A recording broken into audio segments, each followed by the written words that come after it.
Just some raw stats from our last financial year. Out of over 3,000 calls, 63 or almost 64% of calls were from men. 81% of those men were calling about their own violence towards their partners.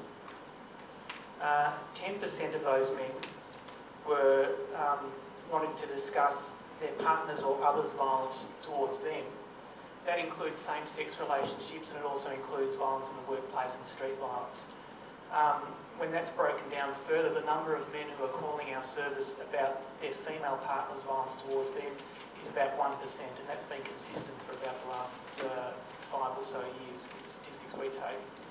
And picking up on Steve's point about what men are actually talking about when they ring us up, there are a lot of men that contact the men's referral service, and straight off the bat they want to talk about how their female partner is abusing them and being violent towards them.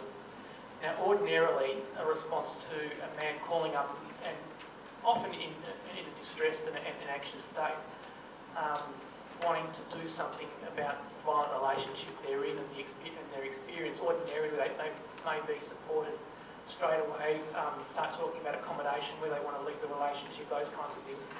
We, for all of our calls, try and unpack the situation and really get to the bottom of what's going on. And so often we hear the stories that Steve was talking about where a man might tell us that she hit me, she threw something at me, she screamed at me, she's verbally abusive to me all the time. But when it's unpacked, the dynamic of the relationship is often very, very different to that. And that more often than not, the men are just as, if not more violent than their partners are.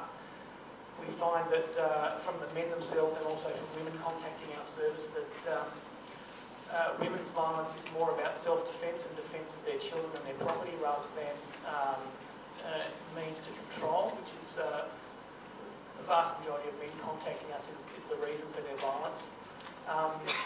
It's not about emotional outpouring, it's not about anger or anxious behaviour. It's about controlling the women, and that's the focus of our particular service. And so consistently over a number of years, by and large, most of the calls are about men's violence towards their female partners, and further to that, their children as well.